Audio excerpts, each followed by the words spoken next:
안녕하세요. 대원멘토 황대근입니다. 오늘은 태광 함께 살펴보도록 하겠습니다.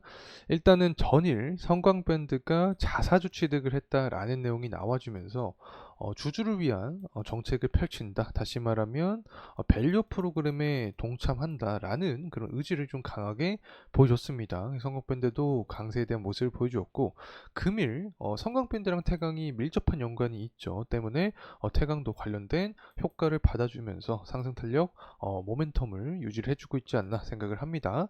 특히 태광 같은 경우 이 기자재 기업들 중에서 캐파가 굉장히 좀 많이 부각이 되는 기업이라고 설명을 드렸던 기억이 납니다.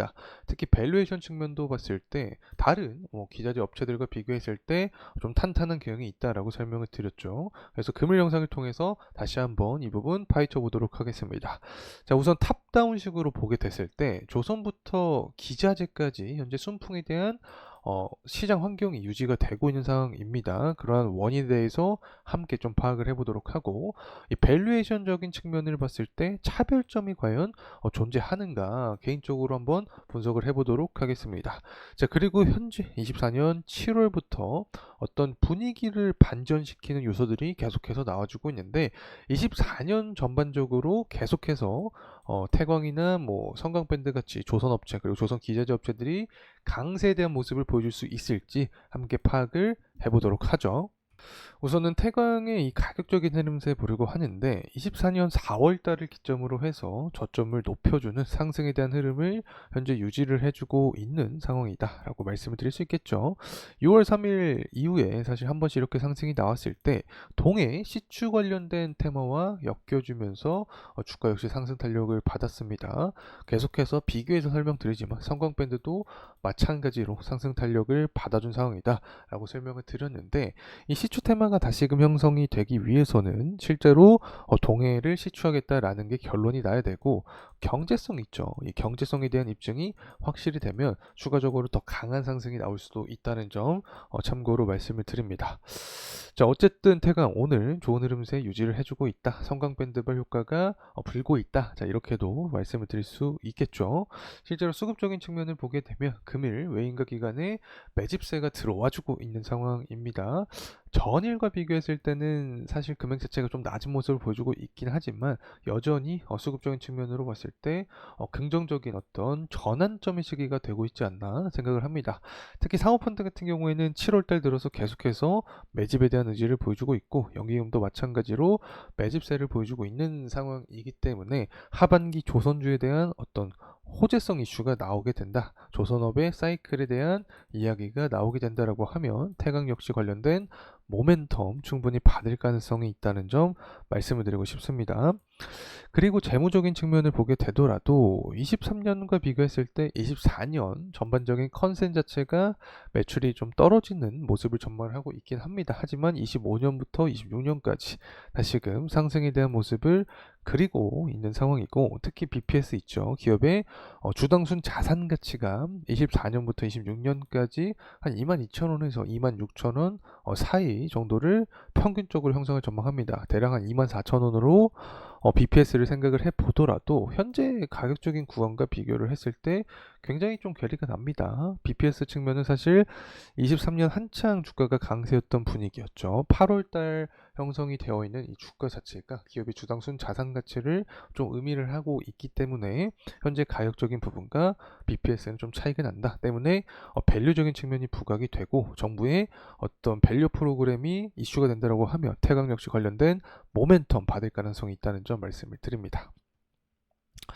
자, 일단은 금일 조선주 중에서도 현대 관련된 계열사들이 상승을 해주고 있습니다. 이 부분은 인수 때문인데 현대 계열사가 STX중공업을 인수를 해주면서 시너지 효과를 내겠다라는 이야기가 주된 골자입니다. 어쨌든 현대 계열사 XS중공업이 좀 주도를 해주면서 조선주를 움직이고 있고 또 삼성중공업도 상승세를 보여주고 있다. 전반적으로 조선주가 상승하는 흐름을 보여주고 있다는 점 말씀을 드리고 싶고 뻔한 기사 내용이 좀 나와주고 있긴 합니다. 하반기 주도주가 될 수 있는 게 바로 조선주가 될 수 있다라는 내용이 나와주고 있는데 이 사이클 관련된 관점은 제가 뭐 지속적으로 말씀을 드렸던 기억이 납니다. 24년 하반기 되면 될수록 정세 부분이 부각이 되고 정세 변동성이 생길 때 우리가 주목을 할 수 있는 게 바로 조선이다. 특히 환율부터 유가가 상승하게 되면 가장 대표적인 수혜주가 조선주가 될 수 있고 그 분위기가 기자재로 넘어와 줄 수 있다. 그럼 기자재 중에서 실적이 되어 있는 밸류에이션이 좀 탄탄하게 잡혀 있는 종목들이 먼저 움직임을 보여줄 가능성이 있다라고 설명을 드렸는데 금일 태광이 이러한 면모를 좀 보여주고 있지 않나 생각을 합니다. 사실 아직까지 조선주 대세론에 대해서 말을 하기에는 좀 힘든 상황이긴 합니다. 왜냐면 유가가 아직 그렇게 고유가에 대한 기조는 보여주지 않고 있기 때문이다 라고 설명을 드릴 수 있겠는데 24년 4월달이겠죠. 제가 기억하기로는 4월달이었는데 맞네요. 이때 당시 한 90불 정도까지 근접한 모습을 보여주다가 다시금 하락을 했는데 만약에 이번 유가 하반기에 24년 하반기에 90불 초반부까지만 형성이 되더라도 고유가에 대한 기조가 좀 강하게 나타날 수 있게 됩니다. 그렇게 되면 이 LNG 있죠. LNG 수요도 강해질 수 있다. LNG 수요가 강해지면 조선주에게는 긍정적으로 작용이 될 수밖에 없다라고 설명을 드렸었죠. 그래서 관련된 고유가에 대한 기조가 형성이 되면 추가적인 상승 흐름까지 나타날 수 있다. 단기적으로 그렇다면 유가의 이 방향성이 어떻게 될까? 이 부분을 알기 위해서는 오늘이 좀 중요하게 작용을 합니다. 7월 17일이죠.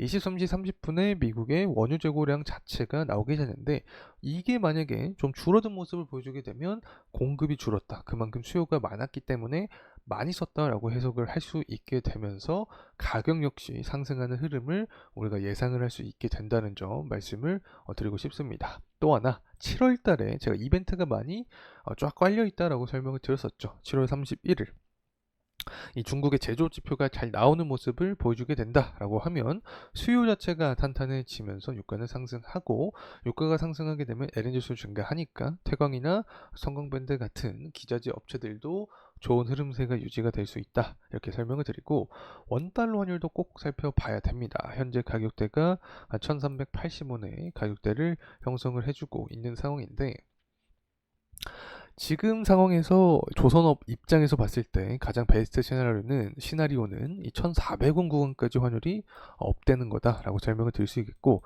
이러한 상승에 대한 시나리오 여러 가지가 있겠지만 첫 번째는 트럼프라고 생각합니다. 트럼프가 현재 당선될 확률이 높은데 트럼프가 당선이 되면 강달러 유지가 될 가능성이 높아지는 거죠. 자 그리고 나서 전쟁입니다. 아직까지 전쟁이 끝나지 않고 있는 상황이기 때문에 전반적으로 정세 분위기를 살펴봤을 때 이 안전자산에 대한 수요가 증가할 확률이 높다. 안전자산 수요가 증가하면 원달러 환율은 상승을 하겠죠. 그럼 조선업이나 조선기자재 업체는 대부분 수출하는 기업이기 때문에 고환율에 대한 수혜를 직접적으로 받을 가능성이 있다는 점 말씀을 드리고 싶습니다. 그리고 선가지수도 상승을 하고 있는데 사실 이 부분은 조선기자재보다 조선업체들에게 조금 더 직접적인 영향을 주는데 23년 하반기부터 지금까지 선가지수가 우상향하고 있습니다. 이 부분은 결국에 선별수주 전략이 먹히고 있다. 고성가만 수주하는 전략이 맞아떨어져 가고 있다. 자 이렇게 해석을 해도 좋을 것 같습니다. 그래서 기자재 업체들까지 순환매 형식으로 유동성이 돌면서 주가의 어떤 부양 모습을 야기할 수 있지 않을까 생각을 합니다. 다시 돌아와서 가격적인 흐름을 보도록 하겠습니다. 주봉으로 살펴보도록 하죠. 현재 제가 좀 유효하게 봤던 구간 자체가 61선이었죠. 61선 구간에서 윗꼬리가 계속해서 이렇게 나와줬기 때문에 이 61선 구간의 돌파 여부가 중요하게 작용을 한다라고 설명을 드렸습니다. 그렇기 때문에 현재 구간에서 추가적으로 상승을 해주면서 좀 강한 돌파 모습 나타날 수 있을지를 포인트로 살펴봐야겠고 만약에 상승을 한다라고 하면 그 윗구간은 매물대가 촘촘하지 않기 때문에 8월 7일날 기록했던 이 고점 구간에 대한 돌파 여부가 2차적인 포인트가 될 수 있다. 이러한 상승에 대한 메커니즘 자체는 고유가 그리고 고환율에 대한 기조가 지속이 되는지 여기에 더해서 하반기 정부의 밸류 프로그램에 따라서 태강 역시 관련된 모멘텀을 받을 수 있을지 이러한 부분을 우리가 주목해서 추적할 필요가 있다는 점 말씀을 드리면서 금일 영상 마무리하도록 하겠습니다. 감사합니다.